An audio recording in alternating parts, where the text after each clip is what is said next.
Hey G fans, GojiFan93 here, and welcome to my thoughts and review of GigaBash. Obviously you can tell it's a little bit of a different background, but that's because I'm trying something new in terms of my layout. I got my mic stand here, which is actually helping for mic quality, and I thought that this would be just a really cool experiment to see how this would look, so let me know what you guys think. But without further ado, we are talking about GigaBash today. So GigaBash is an indie title that was created by Passion Republic Games, that released a few years ago, and it released on a bunch of platforms. It initially released on the PlayStation 4 and the PC. About a year later, it was released on the Switch and also the Xbox. The version I played on was on Steam on PC. When I initially played the game back when it first came out, my first video on it was actually on the CJ Cooper's Productions channel, and that was when I did my series Seen It, Heard It, Played It, Read It. And that video is actually in the playlist of the GojiFan93 Plays GigaBash if you are interested in that. I'll also leave a little bubble here for you guys to click that if you're interested on my initial thoughts of GigaBash when it first came out. But I gotta say, my initial thoughts were not positive towards the game. I actually was not favorable towards it at all. I was very disappointed in it because where I was coming from was I was following a lot of outlets that were talking about this game and touting it as the next big kaiju game next to the Pipeworks Godzilla games, you know? And when GigaBash came out, it just didn't live up to that certain amount of hype level, so I was initially disappointed. I didn't really like the gameplay, I didn't care about the art style for the characters, and overall I just sort of played it for a little bit and then I just sort of swept it under the rug. But it wasn't until the Godzilla DLC that came out that I gave GigaBash another chance, and I actually started to like GigaBash a little bit more. And then just recently, the Ultraman DLC came out, and that's when I started to really get into GigaBash, and then I did my Let's Play of it, and from there, I actually now, despite still reservations on the game, this game actually really does have a lot to offer. So the first thing I want to talk about is the graphics. The graphics are impressive, really, for what it is. The character models are very detailed and vibrant. Also, the arenas look really nice as well. Now, again, the art style is not my exact personal preference with this game, but I gotta say, for what they were going for, I can see it, and it actually does fit the game's tone. It has a little bit of this cartoony atmosphere to it, but again, that's sort of where they were trying to go. And again, even though I am not particularly fond of some of the, character designs, I understand that the characters were designed in a way that certain kaijus were designed after, or inspired by other certain kaiju. Like, I look at Pippagiris as sort of this Ultraman monster looking character. And then, of course, Gigaman is sort of a stand-in for Ultraman himself. And then Rawa, which is actually my personal favorite out of the original cast, is sort of the shoe-in for Godzilla. And the cool thing is that even though, again, the art style is not my particular favorite, the overall look of the game is very pretty, especially when you play it on PC and you run it at a high frame rate with max, 1080p or 4K. It looks really good. And that's the cool thing about the environments of the game. Not only do the characters look really good, but the environments and the arenas in the game look exceptional. It creates this really awesome, diverse set of arenas that you can play in. I mean, when you have the Kimura District area to the Crystal Cave area, which look very distinct and cool, it showcases the game having an artistic vision. The other cool thing that I love is the soundtrack of the game. The soundtrack is actually probably one of my favorite parts of the game. Not only just the main menu music, but also certain arena music, and probably my all-time favorite track is actually the one that's in the Hollow Earth area. I believe it is the Crystal Cave level, but anytime that level shows up and the music that plays with it is just like my favorite. It's like this kind of eerie techno sort of climactic sound, and I really enjoyed it.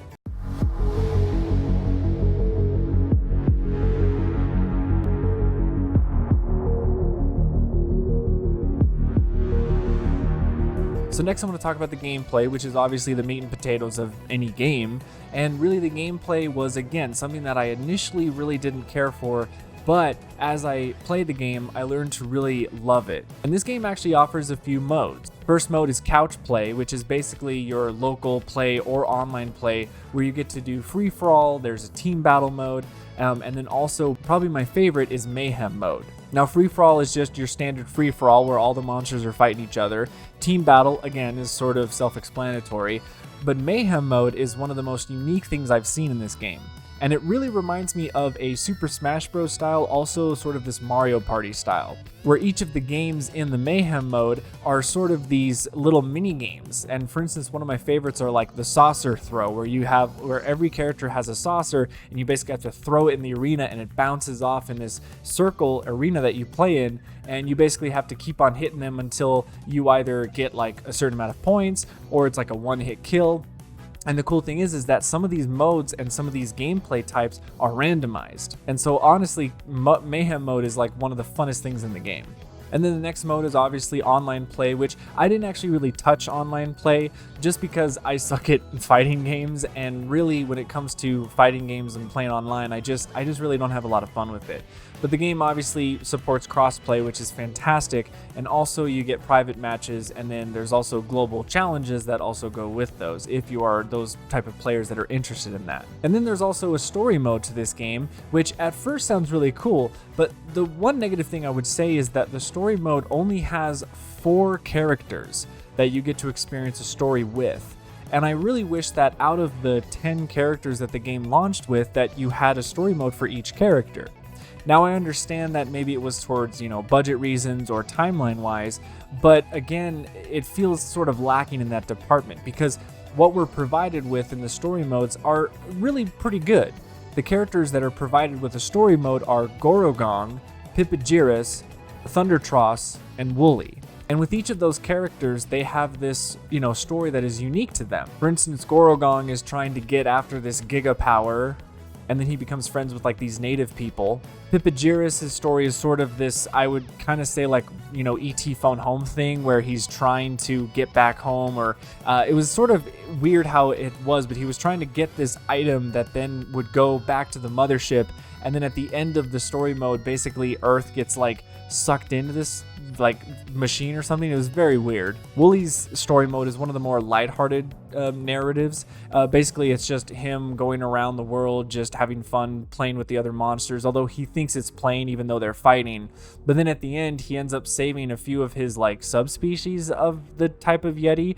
And then he ends up going back home and ends up fighting the Ziva character, which is one of the boss characters in the Hollow Earth. And Thundertross's story mode is actually, to me, the best one out of the batch, because Thundertross's mode seems to have the most heart in it, because you have a father and a son, and the son basically takes on the mantle of, controlling the mech that I guess the father made. And then also in this whole organization, you have this bad guy who's trying to make this, evil version of Thundertross. And you basically have to save your father from, because the bad guy kidnapped him and all that stuff. But the coolest thing is the world building around it, and also the fact that this story mode includes Giga Man in it. And you get a lot of like back and forth dialogue between Thundertross and Giga Man. So you get this really cool idea of the world, and it's good world building in that one. But again, overall, I really wish that there were more story modes. So I really hope that maybe with future DLC, they'll be able to provide us with more stories. And then of course there's arcade mode, and arcade mode is just your standard ladder where you fight against a certain amount of characters, and then you fight the end boss. And the cool thing is with the end boss is that you get to fight them when they're in their Giga size or their S-class size. So this is basically when the characters, you get this Giga energy. The more Giga energy you get, then all of a sudden you get to grow in size. And what's really cool is that not only does it make you more powerful in terms of a gameplay standpoint, but it's really cool because then it also is a visual indicator too, because the characters actually look a little different. What's really cool is that what I remember when playing the Godzilla DLC is that when you play as Godzilla himself and you get the Giga energy and you grow, you actually become Burning Godzilla, and I thought that was a really awesome visual element to it. There's also a mode called Onslaught mode, which is basically your survival. How long can you last against waves and waves of opponents as they get more increasingly difficult the farther you get. I couldn't really get too far because, again, I'm not super great at the game, but I see that there are players that have gotten super far because there's a leaderboard when you're picking your characters. You get to see the global leaderboard and see who's like in the lead in the whole world. It's really cool. And I guess what's cool is that with that mode, it also provides the ability to unlock new cosmetics for the game as well. And that's a cool thing too, is as you're playing the game, really no matter what you're doing, you actually earn XP, which you get to level up not only your main account like level, but then you also get to level up the characters themselves. So there's a lot of things that you can work towards in the game and try to unlock, and that includes certain kaiju, that includes stages, and also again the cosmetics. There's also a wealth of bonus material like storyboards, concept art, things like that. And then one of the last modes is just a tutorial and a gym mode, which is basically like your training ground. This is where you get to, play as different characters, you get to learn their moves and all that good stuff. And so the game pretty much overall is your it's like a beat 'em up fighter. It's not necessarily your standard 2D fighting kind of game like the Pipeworks games. You still, beat up your character, beat up your opponents and then have their health reach 0 and you win. But the thing is that this game has that more party element to it. And the characters do have a decent amount of moves, but the thing is I still feel like it's more simplistic than some other fighters for sure. But of course you have your light attacks, your heavy attacks. You also have a specials attack, when that means like if you hold down a button. So for instance, I play with an Xbox controller. So when you hold down the X button or the Y button, it provides a different type of special move. And then of course, like I mentioned, when you get the Giga power, you get to grow and that makes you a little more stronger. But then one of the other things, which really reminds me of Super Smash Bros, is this Giga ball that appears out of nowhere during matches, and if you got to run up to it, you got to hit it. Once you hit it enough times, it breaks and you get this, what I like to call their super move, I guess. And that's where you get to see a lot of cool stuff. One of the coolest super moves in the game is actually Destroya's move, where he actually unleashes a bunch of Destroya crabs to attack your enemies, and it's so cool looking. So again, when I initially played the game, I wasn't impressed with the gameplay overall because I felt like it was very shallow. But the more I played it, and this is obvious, the more you play a game, the more you learn about it. But the more I played it, the more I started to have more fun with it because I was starting to get a groove with all the characters and their different movesets and how it played. And also just playing the different modes helped me, keep the game feeling fresh. So overall gameplay with this, it's a very fun time. The game can be super addicting, and I guarantee that if you play it with friends, it's even better. And I just wanted to quickly talk about the DLC stuff. So the game, originally released with just the, original GigaBash characters, and we thought, okay, this is what it is, and that's going to be great. Passion Republic Games came out of nowhere and said, look, we're going to release a Godzilla DLC that's going to have 4 characters. You got Godzilla, Gigan, Destroya, and Kiryu. And that was insane to see in a modern game. We're now getting Godzilla characters in it, and that was really cool to see. And I gotta say, the Godzilla pack, those character models and the move sets and just the style, the sound effects that came with them, they did an amazing job basically translating these characters into the GigaBash game, and their move sets fit the characters perfectly. And again, it was just so cool to see new Godzilla models being put into the game, and these are probably one of the best Godzilla models I've seen in a video game since the Godzilla PS4 game. And then of course, just recently we got the Ultraman DLC, which again had amazing models. The sound effects were great, the character moves were great. Although I will say this pack didn't do as good in terms of picking the characters. Of course, you have Ultraman, which is, of course, duh.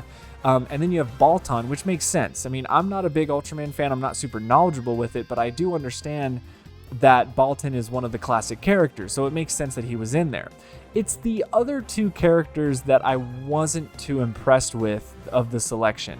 The third character is Ultraman Tiga, which that's fine and dandy, but we already have an Ultraman.